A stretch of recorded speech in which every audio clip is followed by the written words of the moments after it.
ایام فاطمیه تنها مسئله در و دیوار و اینا نیست، این یک گوشه است مال ماست.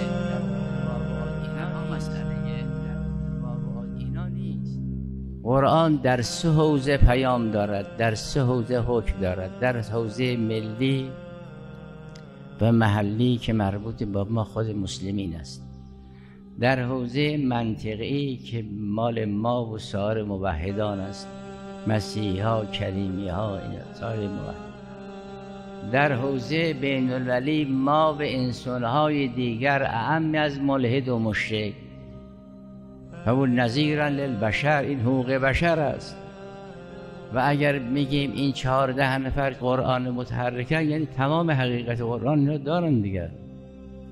بنابراین ایام فاطمیه تنها مسئله در و دیوار و اینا نیست، این یک گوشه است مال ماست، گوشه دیگری دارد مال ما و مسیحی ها و کلیمی هاست، گوشه سومی هم دارد که بین المللی است.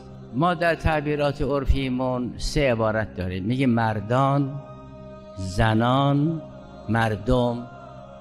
وقتی بگیم مردان یعنی جامعه مردها، وقتی بگیم زنان یعنی جامعه زنها، وقتی بگیم مردم یعنی عام از زن و مرد. مردم انقلاب کردن، مردم رأی پایین کردن، مردم رأی دادن، مردم در نماز جمع شرکت کردن. مردم غیر از مردانن.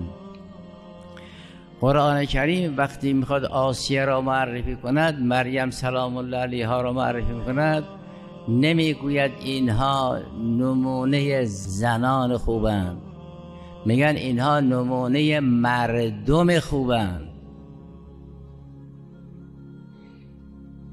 خیلی تعبیر فرق است. در سوره مبارکه تحریم آیه 11 این است: و ضرب الله مثلا للذین آمنوا امرأة فرعون. 1.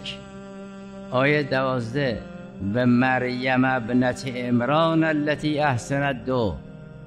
خدا نمونه جامعه خوب، مردم خوب را مریم می‌داند.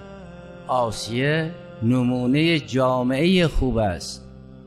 خب حالا ما یه همچین نمونه‌ای داریم که اون جور بساط سقیفه رو به هم میزند و ما نه از خطبه او خبر داریم، نه از استدلال‌های او خبر داریم، نه از مباهله او خبر داریم. این آیه مباهله چی میخواد بگه؟ 5 نفر حرف دارن، اینا خبر میدن.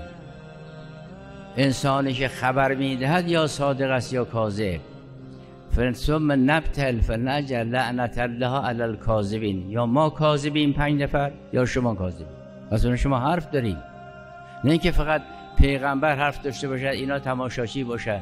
اینا گزارش دارن، اینا ادعا دارن، اینا خبر میدن. پس صرف تماشاچی و زینت مجالس بودن نیست اصحاب مباهله. خب این ذات مقدس زهرا هم اونجا حضور داشت دیگر.